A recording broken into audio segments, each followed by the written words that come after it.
So, what do you do when your mind is just completely paralyzed by doubt? I mean, have you ever faced a decision so monumental or a situation so overwhelmingly chaotic that your brain just seems to short circuit? You can't move forward, you can't go backward, and you're just trapped in this intense mental chaos? It's a universal human struggle. And today, we're going to look at a truly fascinating solution to it. Well, thousands of years ago, a warrior named Yajna actually collapsed on a battlefield, completely paralyzed by this exact feeling. But what ancient texts describe as a psychological collapse, modern neuroscience actually calls an amygdala hijack. Yajna's mind was trapped in what quantum physics might frame as probability overload, just way too many possible negative outcomes coexisting all at once. His prefrontal cortex essentially shut down under the sheer stress of uncertainty. No clear action could emerge from that kind of emotional chaos. Welcome to The Explainer. Today, we're looking at how the ancient philosophy found in Chapter 18 of the Bhagavad Gita perfectly mirrors modern neuroscience, quantum physics, and even the laws of thermodynamics. It turns out, this text is essentially a highly technical manual for human consciousness. Okay, let's dive into this. Here is our step-by-step roadmap for today. 1. The trap of mental chaos. 2. 3 tools to purify the mind. 3. The science of true renunciation. 4. Lowering your mental entropy. And finally, 5. The art of peaceful living. Number 1. The trap of mental chaos. Escaping the overload. You know, when we get overwhelmed, our modern instinct is often just to quit, to run away, but quitting because things are too hard or because they cause us physical discomfort is what the text categorizes as rajasic tyaga. It's a type of renunciation, sure, but it's driven entirely by fear. Running away from your overflowing inbox or avoiding a really difficult conversation doesn't actually solve your mental chaos. It just ensures more sorrow and pain down the road, because the root of the anxiety is still right there. Number 2. 3 tools to purify mind. Do not abandon action. So, if quitting isn't the answer, Sri Krishna gives this highly counterintuitive advice. Do not abandon action. Instead, you have to engage in specific tools to actively purify your mind. The first is yajna, or sacrifice. But we aren't talking about ancient rituals here. We're talking about a highly practical tool for modern life. It means acting selflessly. From a modern scientific perspective, when you act without being obsessed with the result, you're actually modifying probability fields. You drop the dopamine addiction that comes from constantly craving a specific outcome, and by focusing purely on the action itself, you burn right through your mental clutter. The second tool is dana, or charity. Giving freely psychologically lowers our possessiveness. It actually helps us detach from what modern physics calls the classical illusion of control. We tend to think we can control every single variable in our lives, but we absolutely can't. Dana creates space in the mind, removing those heavy, undigested experiences and possessive attachments that are constantly weighing us down. The third tool is tapas, or austerity. Now hold on, this does not mean self-torture. Actually, it is the mental fortitude to discipline your energies and stay completely focused on the process. Neuroscience directly connects this kind of intense, detached focus to the flow state. When you cultivate tapas, you aren't a victim to every random notification buzzing on your phone. You have the disciplined energy to maintain true inner alignment rather than just bouncing from one dopamine hit to the next. Number 3. The science of true renunciation. Bridging worlds. And this brilliantly illustrates how these ancient tools actually function mechanically to change our brains. Chitta Shuddhi, which is the ancient Sanskrit term for purity of mind, has an exact modern scientific equivalent: lowered mental entropy and neural coherence.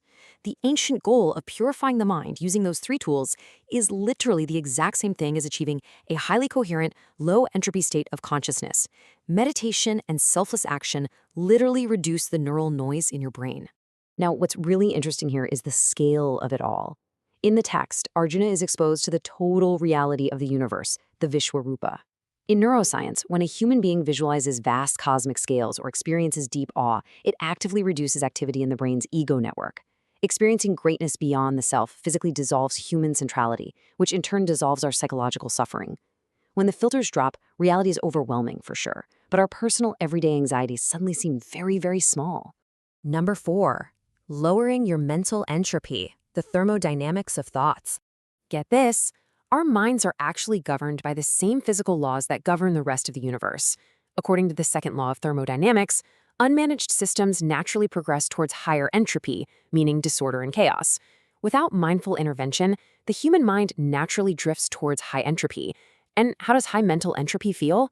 Well, it feels exactly like anxiety, confusion, stress, and that intense paralysis of doubt we talked about at the very beginning of the explainer. But the research shows we can reverse this.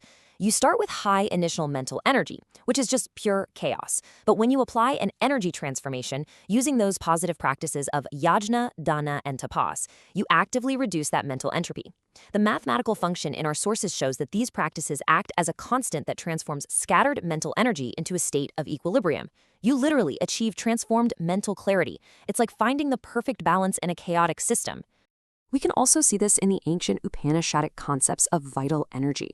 Yogic science talks about prana, which governs the intake of sensory impressions and tends to disperse upward, and apana, which is like a downward gravity that helps eliminate negative thoughts. When we use tools like yogic breathing and meditation, we are mechanically bringing these two energies into perfect balance. We're uniting the upward and downward forces to create a unitary awareness, and that biological balance causes a massive restorative drop in mental entropy.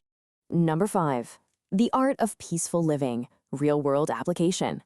Let's move on and see how this builds into real, practical, everyday application. How do we apply all this to a random Tuesday morning? Well, consider this concept. Can a cow, stamped with the divine on every part of its body, ever think of itself as being the doer of its actions? This represents the concept of akartritva, bhava. It's basically the secret to acting without incurring stress. You perform your daily duties perfectly, but you completely drop the ego of being the ultimate doer. You realize you're just one part of a massive, interconnected system. This is what the Gita calls sattvic tyaga, or pure renunciation. And listen, it is not about running away to a cave in the Himalayas. It's about staying fully engaged in the world, doing the hard work, fulfilling your responsibilities, but totally renouncing the anxiety of the outcome. You say, this is my duty, and you do it, but you completely abandon the craving for the fruit of that action.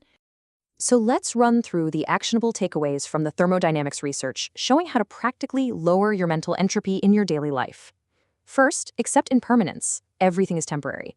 Second, perform selfless duty. Do the work without obsessing over the reward. Third, examine your desires. Unchecked desires are essentially chaotic energy sources. Fourth, surrender the outcomes to reduce your stress and let the system find its equilibrium. And finally, focus entirely on the present moment. This is exactly how you manage your internal state, regardless of the external chaos around you. So, the crucial point here, the real realization that ties it all together, is that the fruit is our teacher in the game of life. We don't just ignore the results of our actions, we use our emotional responses to them as feedback. If a result brings us lasting sorrow and pain, it means our action was probably chaotic or rajasic. If it brings us clarity and peace, it was pure or sattvic. The results just help us adjust our ongoing actions. Which brings us to one final, provocative thought to leave you with today. Look really closely at your daily routine, your habits, your reactions at work and at home. Ask yourself, are your actions actively building up more mental entropy and chaos? Or are they a pure sacrifice, a disciplined process designed to bring you absolute inner peace? The choice, and the clarity that follows it, is entirely yours.